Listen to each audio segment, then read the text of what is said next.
much, and welcome to Lifestyle Magazine. We got a great one lined up, as usual. As usual. Always interesting. Always good. And this one, to give you an idea of sort of what it's about, I got a little story to tell you. Well, it's an experience. Once, some years ago, I took my children for a vacation down to Myrtle Beach, South Carolina. And of course, I was showing them how Daddy could swim, and they knew how to swim, so it was a safe sort of situation. And I'm swimming out there in the ocean and, you know, backstroking and watching the children, and all of a sudden, pain. Pain on my arm, so excruciating, I thought a shark had taken my arm off. Now, I am serious. I mean, it hurt like somebody snapped it off. Probably the pinch. Pinch. I started screaming for the children. Of course, they were my first concern. Right. Get out of the water! There's danger! And I'm swimming with one arm because I don't want to see the nub. I know it's a nub. I don't want to look at it. I'm swimming. Finally, I get out of the water and I feel this thing slapping up against my leg, and I realize I still have an arm. You have an arm, that's a good thing. The pain was excruciating, and it was nonstop.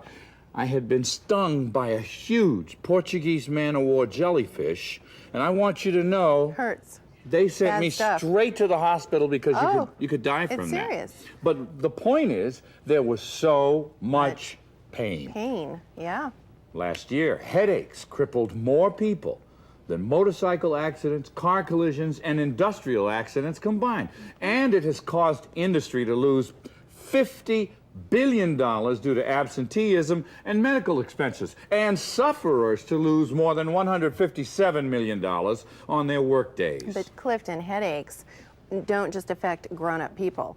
They affect children as well as adults. And today we're going to talk about perhaps the worst kind of headaches, and that is migraines.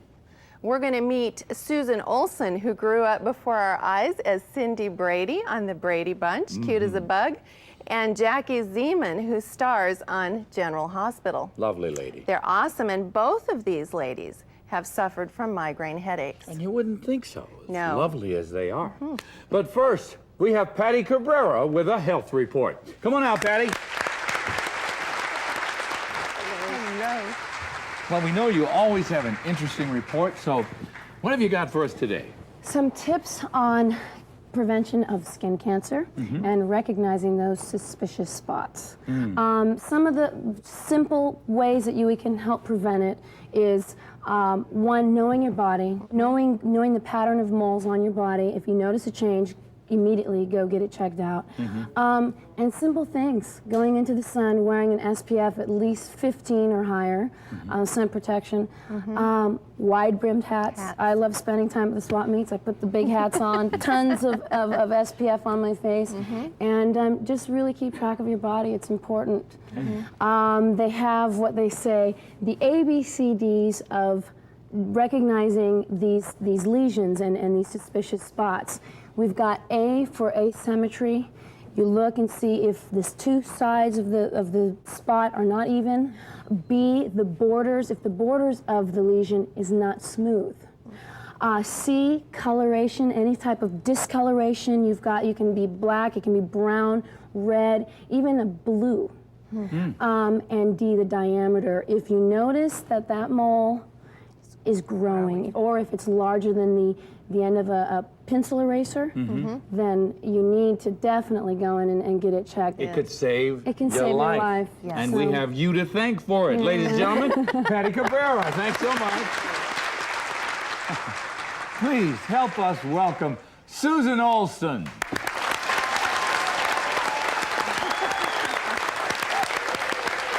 Hello.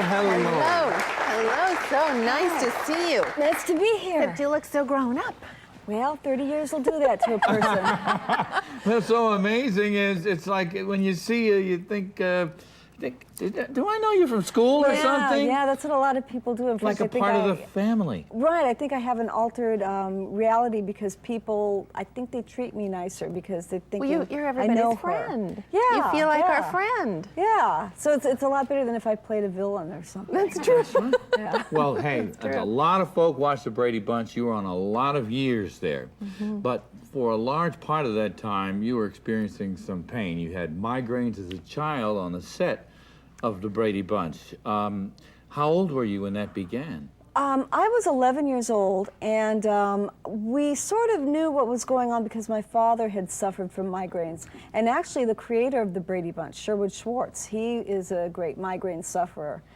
And my pattern was something that's known as letdown headaches. So instead of actually missing work, I might be under stress, and whenever the stressful situation, like a season of shooting or finishing up a record album or something, whenever that was over, that's when I would get the headaches. So it's like, you're under stress, you don't even feel it. Yes. Through the stress, you could hang in there. Right. While you were on the set, you were okay. Right. So not yes. everybody could see this problem you were having. Fortunately, I didn't hold up production, but as I got older, I got into my 20s, particularly once the hormones start doing all their wonderful tricks that they do, I became a graphic artist, and I did not have a hiatus. I did not have a shooting schedule per se. I was working 5 days a week, so my letdowns would come on the weekends. And it got to the point where I was having migraines pretty much every weekend. So That I just wouldn't destroys your rest. life. How do you have a life?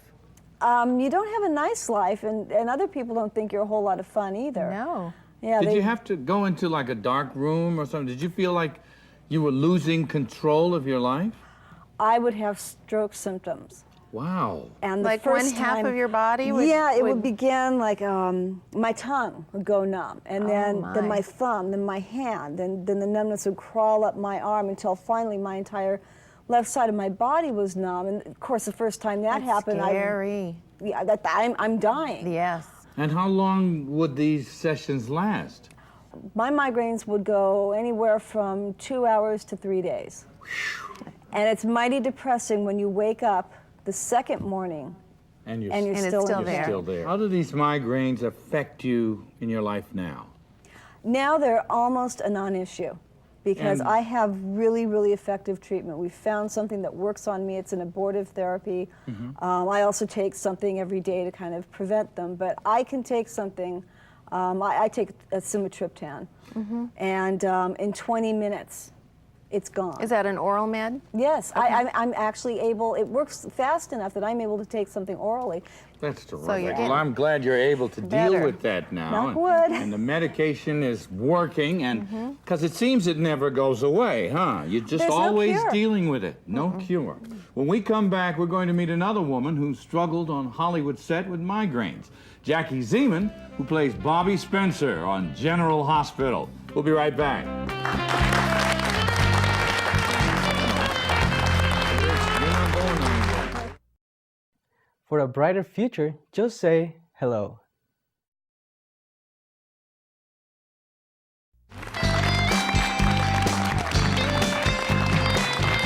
We're back, and we're welcoming Jackie Zeman. Thank you very much. Thank you so much for coming to be with us. It's a pleasure.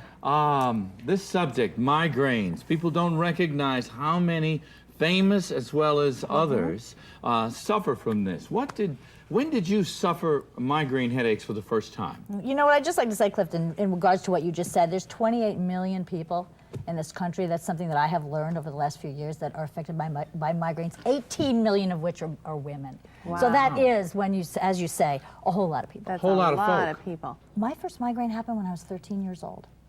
I remember it so specifically because I was walking from my house to my girlfriend's house. It was after school, and I got this banger on the side of my head. Just instant. Instant. It was like somebody had taken a hatchet and stuck it, you know, in the side of my head. You're nodding. And I had to sit down on the curb. I mean, I remember not being able to breathe, not being able to see. I'm seeing these spots. I didn't know what was going What do you on. think was I got happening? really scared. I thought I had a brain tumor. I mean, this is what goes through your head. You say, it's not a headache. It's like something's wrong with me. I have a brain tumor. I'm going to die. Something really awful is happening to me right now. And if I sit down, maybe I won't get up.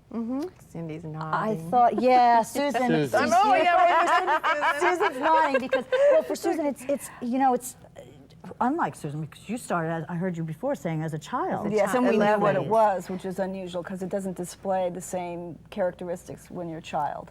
And what I have learned is, though, most commonly it starts for a lot of girls when they hit the teenage years, because it's affected by the menstrual cycle and changes in estrogen levels, et cetera, et cetera. So for a lot of girls, you don't know until you're 13, 14, 15. That's about when it starts to surface. So I guess you'd think at first it's just a regular headache, and you try to take a couple of aspirin or something, and it doesn't go away. Well, you know, there are all kinds of migraines. Now, if you're going to get a banger, you know it's not a regular banger? headache. Okay. Yeah, a banger. But there are all kinds of migraines. I mean, there's migraines that you can get from, like, driving. For example, me driving into the light. I drive into the sun when I go. The sun's like coming up in the morning, and usually when I come home at night, it's going down.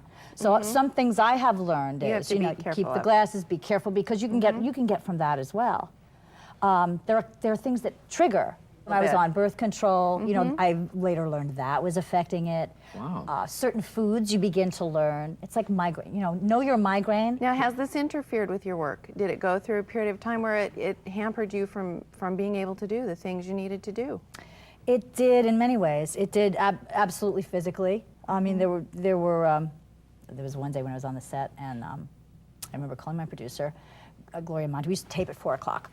And I remember getting one and calling her in her office and saying, Gloria, I'll come to notes. Can I just have a few minutes? I just need to take something lie down because I've got a really bad headache. And within 10 minutes, they're like banging on my door. What's the matter? Is this a contract thing? Is it a negotiation? Are you unhappy? You know, like, and You no, could've I gotten really just have a headache. I need a minute. As a matter of fact. But there's this stigma. There's a stigma, and I think there Yes. has been for a long time, because a lot of people who've never had a migraine or don't know what they are, or have never discussed it with someone, don't realize that it is a very definite, you know, it's a constriction of blood flow. It really is true. It's not, shouldn't be the butt of PMS jokes or, Right. oh, honey, not tonight, I've got a headache. You know, all the kinds of things that come out as a result. Oh, but of- it's so irritating. What I wanted to ask you is, you were getting into just a bit of how a migraine really works, how it really comes about. You said something about constriction of blood vessels. What is the physiology of a migraine? Well, probably it's best for the doctor to describe that, but I can give you the symptoms. Yeah. And for everybody, it's different. For some people, they'll see zigzag lines. For some people, it'll start to be lights flashing. For some people, it's like that, like for me, on the side of the head, it would Instant. start with the pain. Right. I didn't get the warnings with the light. Some people, it's nausea. Yes. Some people actually feel like they're going to get sick. That's happened to me the first time I ever got one, and then it would happen actually quite often until like the last 10 years. Now that's tapered off. Jackie, how do you relieve your headaches? What do you do for it? Or what did you do? Or is it a non-issue in your life Well, you now? know, it's funny that because my connection with the Excedrin people is because I had been taking Excedrin from the time, it's for 20 years I was taking it, and it was before they had the FDA approval to say it was for migraines, but I knew it worked. So I would take it before, and I found if I would take it like 15, 20 minutes before, as soon as I would start to get that feeling, I would start feeling this or seeing this, boom, take it, and it would knock it out for me. It would help a lot. would I help mean, a it lot. would minimize it to the point where it'd feel more like a normal headache than something that would keep me from doing what I would have to do, which Just is to get it to a normal headache. well, yeah. Well, thank you. You know, when we come back, we're going to meet Dr. Stephen Graff Radford, a well-respected migraine specialist, who's going to tell us what's happening physically in your body when a migraine happens, and what kind of relief is on the horizon through research that is going on right now. All that when Lifestyle magazine continues.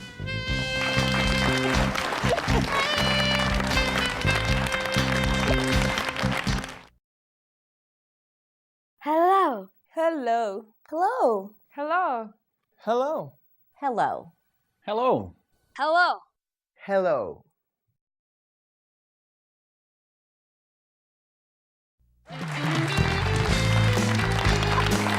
We're back, and I want you to help me welcome Dr. Stephen Graff Radford. Welcome. Thank you.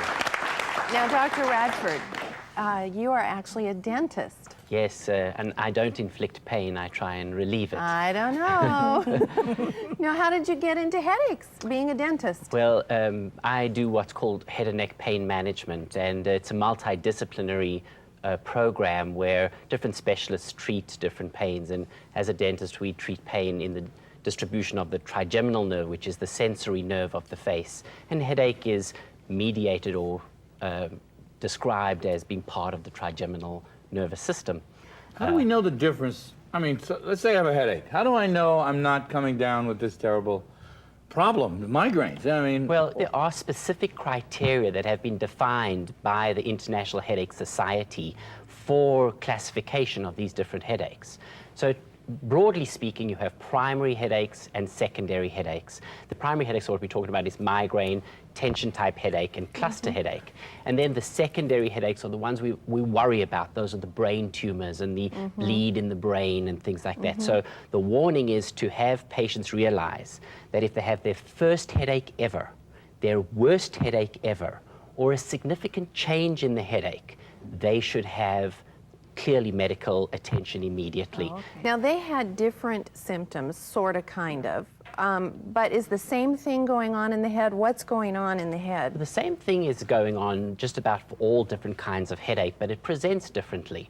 And what happens in the brain right now is there's an area right in the middle of the brain we call the brainstem, and that becomes active. It's like, they call it the migraine generator. So it creates a response which releases little chemicals around the blood vessels in the brain.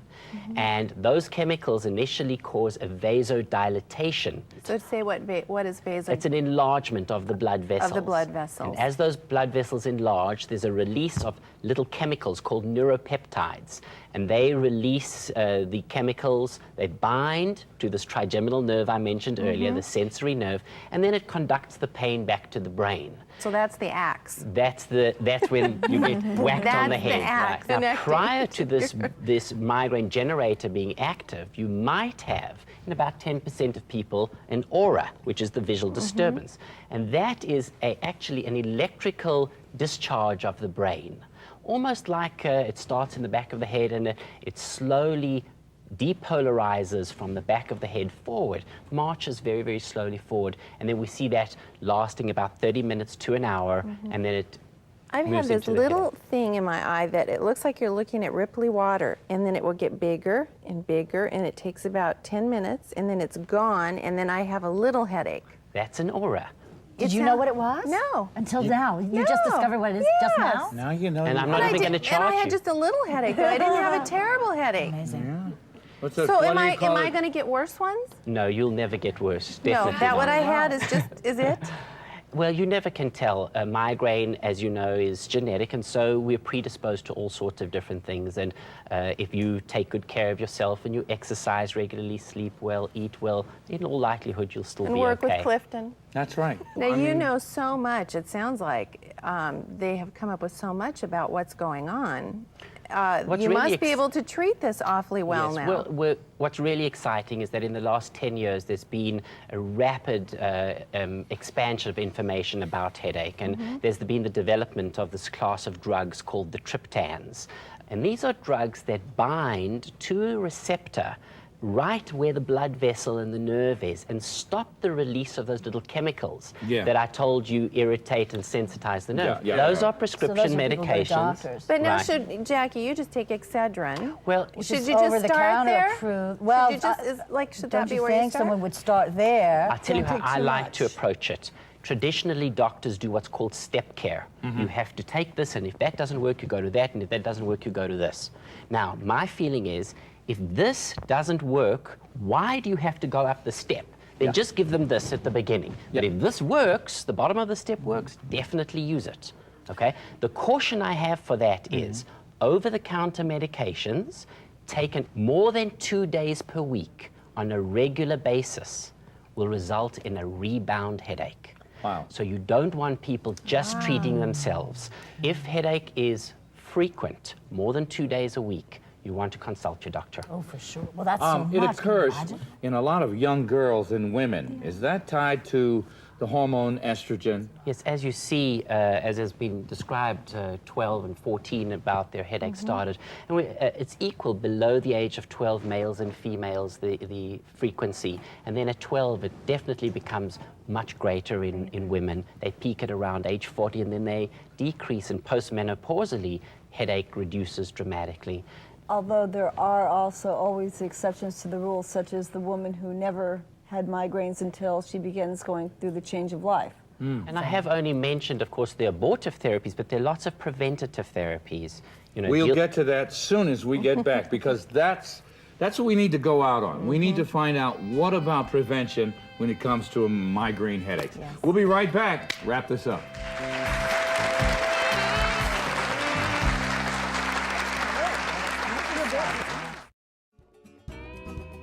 Learning English may be the biggest factor in the jobs you can get and the money you can earn. Hi, I'm Michelle, and I want to tell you about Hello Channel, an exciting new channel that teaches you English as you're watching TV. As you watch Hello Channel, you'll see, read, hear, and speak English, and before you know it, you'll be on your way to a better job and a brighter future. All you have to do is say hello.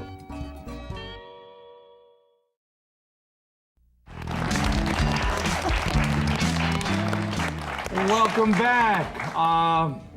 Dr. Graf Radford, tell us some of those preventive measures that you began to explain before we broke away. I think first of all is to look at the triggers, the foods, tyramines, MSG, aspartame, caffeine, all should be taken away and withdrawn, sometimes alcohol. Chocolate and cheeses. You have to say those because most people love chocolate. Anything that tastes good. Yeah, and hot dogs. Don't eat that and you can avoid your Processed migraine. foods, yeah. And then you want to certainly treat early as you can. And if you're having more frequent headache, more than twice a week, you want to go to preventative migraine drugs. The most important thing is migraine is a real disorder. I really That's what Susan was saying to us earlier. Last thought. Well, so often the people are misunderstood. You're told it's all in your head, which, yes, the pain is in your head, but, take it seriously. Take yourself seriously. Get to a doctor, and don't listen to those people that don't understand. And I want to thank all of our guests, huh, Tammy? Yes. We had a great show today. We got Susan Olson, Jackie Zeman, Dr. Graf Radford, and you. And don't forget to log on to www.lifestyle.org in order to get links to all the information you see on the show. Thanks, Tammy. Thank you. See you next time on Lifestyle Magazine.